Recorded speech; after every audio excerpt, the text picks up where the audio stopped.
The morning sun cast long shadows across West Ridge High as Sergeant Maya Collins adjusted her backpack, feeling the weight of her concealed sidearm against the small of her back. At 28, she looked young enough to pass for a senior transfer student, her military-honed physique disguised beneath baggy clothes. This wasn't the battlefield she was accustomed to, but according to Colonel Merrill Tengesdal, it was equally dangerous. "Remember your training, Collins," she whispered to herself, recalling the colonel's briefing.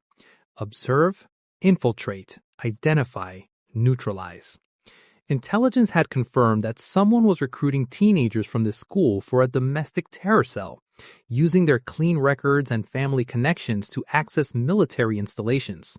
Maya's mission: identify the recruiters and dismantle their network without alerting them to military involvement. Maya touched the scar on her neck, a souvenir from her last deployment in Syria, where she'd earned her Silver Star. Lieutenant Susan Ann Cuddy had personally recommended her for this assignment, citing her exceptional undercover work and unparalleled hand-to-hand combat skills.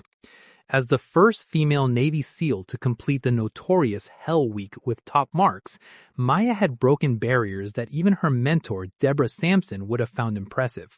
The school hallway smelled of floor cleaner and teenage anxiety. Maya scanned faces, noting potential threats and allies with the practiced eye of someone who'd survived 3 tours in active combat zones. Her cover story was simple: a new student whose military father had recently been stationed nearby. Close enough to the truth to maintain consistency, far enough to protect her actual identity. Principal Harmon handed her a schedule with a tight smile. "We've had some disciplinary issues with certain student groups. Try to keep your head down, Miss Collins." Maya nodded, playing the role of the shy new girl. Behind her carefully constructed facade, she was mapping exit routes and identifying security vulnerabilities. The principal had no idea that the unassuming teenager before him had been personally trained by Lieutenant Audie Murphy's grandson in advanced tactical response. The first warning sign came during third period. A group of seniors, led by a muscular boy named Derek, watched her with unusual intensity. Maya recognized the look: predators assessing potential prey. She'd seen it in warlords' eyes in Afghanistan. What she couldn't determine yet was whether they were connected to the terror cell or merely the usual high school hierarchy establishing dominance. By lunch, she'd identified several students with suspicious behavior patterns. One girl with a laptop never typed but constantly scanned the cafeteria. 2 boys by the vending machines exchanged what appeared to be encrypted messages on their phones. And Derek's group maintained communication with someone off campus using hand signals Maya recognized from paramilitary organizations. As she sat alone, picking at a sandwich, Maya felt the weight of her mission. Colonel Eileen Collins had been clear: "This isn't just about stopping recruitment. We believe they're planning something big, possibly targeting the Naval Air Station 20 miles from the school." Maya's phone vibrated with a coded message from her handler. "Package arriving Friday. Confirm reception point." The terror cell was moving weapons. She had 3 days to identify all players and establish the drop location. When the bell rang, Maya gathered her things, aware of Derek and his friends following her towards the empty east hallway.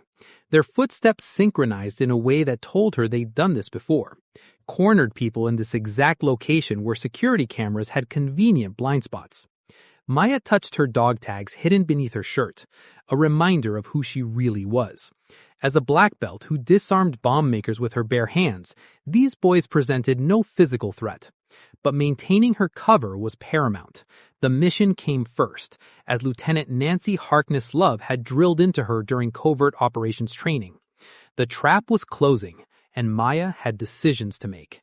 The real war was just beginning. Derek's fist connected with Maya's jaw, sending her sprawling against the lockers.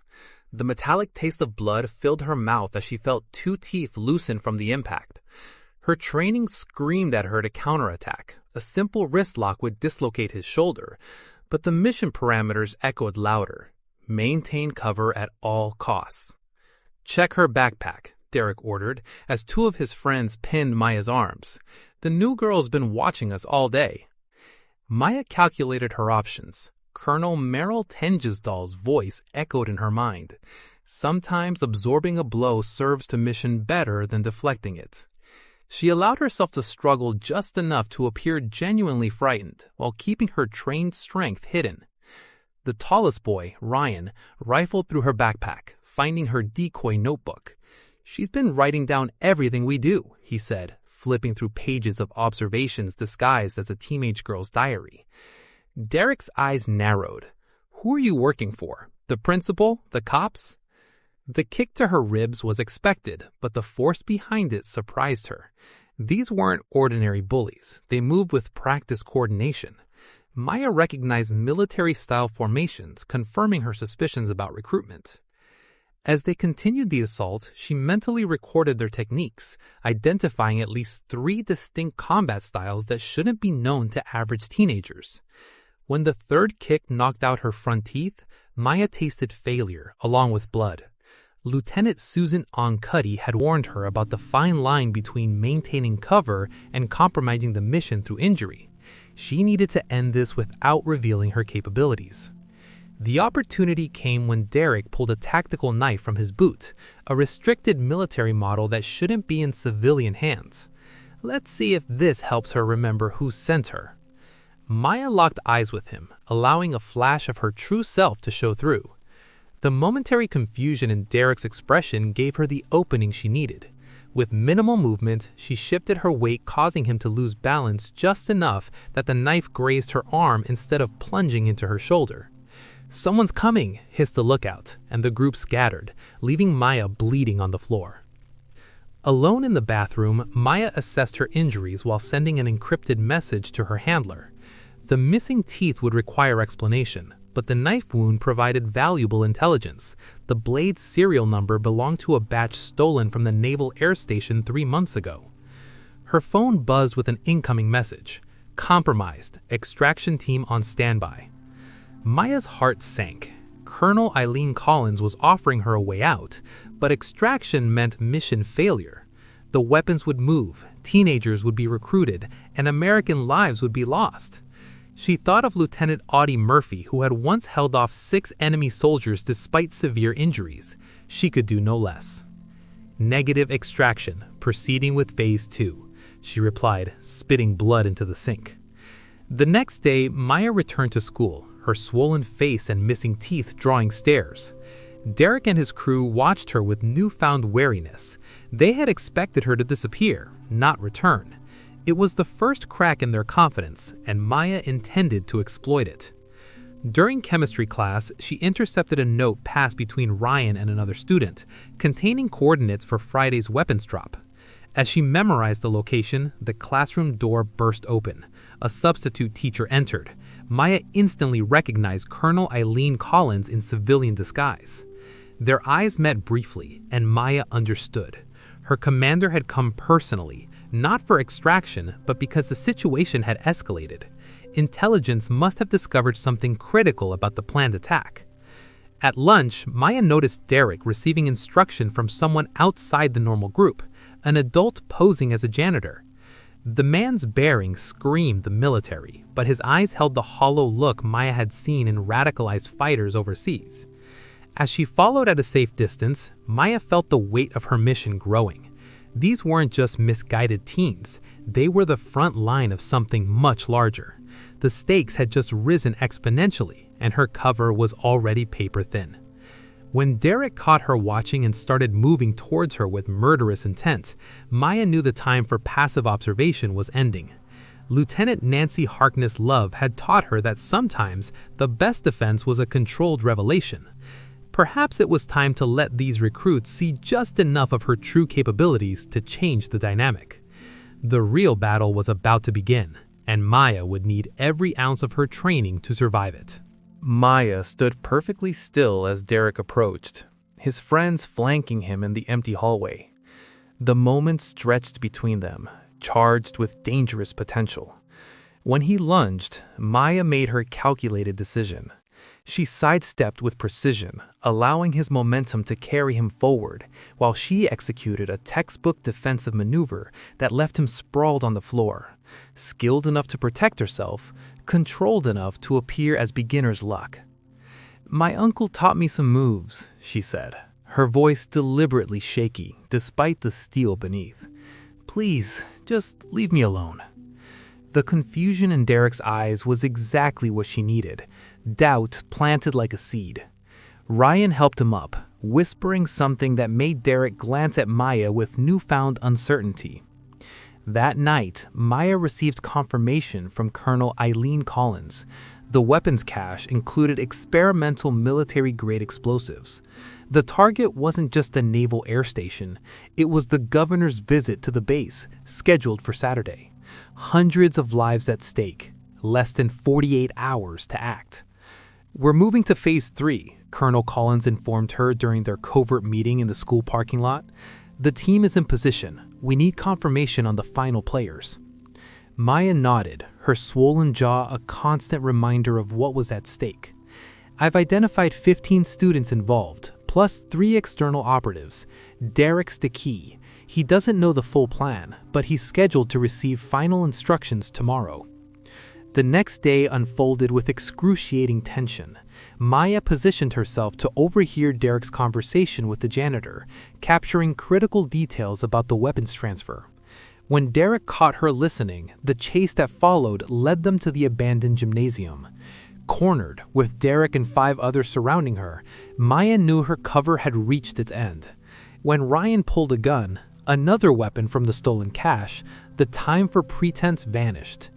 "You have no idea what you're involved in," Maya said, her voice dropping to its natural command tone as she straightened to her full height. "And you're dead," Derek snarled, signaling Ryan to aim. The gymnasium doors burst open as Colonel Eileen Collins and her tactical team stormed in. In the chaos, Derek grabbed a gun and pointed it at the nearest team member. Maya moved with the full force of her training, disarming him with a precision strike that left everyone stunned. "Lieutenant Commander Maya Collins, Navy SEAL Team 6, she announced, standing over Derek's immobilized form. "You've been recruited by a terrorist cell targeting American military personnel." The shock on their faces shifted from disbelief to horror as the reality of their situation dawned. Maya had seen this before, young recruits realizing they'd been manipulated into betraying their country. "It's not too late," she told them, extending her hand to Derek. "Help us stop this, and there's a way forward." The raid on the weapons cache that night became a textbook operation in counterterrorism circles. With intelligence provided by Derek and his friends, Maya's team captured all 3 external operatives and secured the explosives before they could be deployed. Lieutenant Audie Murphy's tactical approach to turning enemies into assets had proven its worth once again. 3 months later, Maya stood at attention as Admiral Janet Wolfenbarger pinned the Navy Cross to her uniform. In the audience sat Derek, Ryan, and 4 other former recruits, now enrolled in a specialized military preparatory program developed by Maya herself. "The greatest victory," Maya told them during their weekly mentoring session, "isn't defeating your enemy, it's preventing someone from becoming your enemy in the first place." The program expanded to 12 schools across the country, identifying vulnerable students before radicalization could take root. Maya's methods became part of standard training for undercover operations. Her experience at Westridge High transformed military recruitment security protocols nationwide. On the anniversary of the operation, Maya received a letter from Derek, now thriving in basic training. "You could have ended us that day," he wrote. "Instead, you showed us what real strength looks like." Maya touched the dental implants that had replaced her knocked-out teeth, a permanent reminder of the fine line between sacrifice and purpose. Colonel Mariel Tengestal had been right when she selected Maya for the mission. Sometimes, the most important battles leave no visible scars, and the most crucial victories are the ones the world never sees. As she watched her former adversaries become tomorrow's defenders, Maya understood the true meaning of Lieutenant Susan Ann Cuddy's favorite saying, "In the defense of freedom, our greatest weapon isn't what we carry, but who we become when everything is at stake."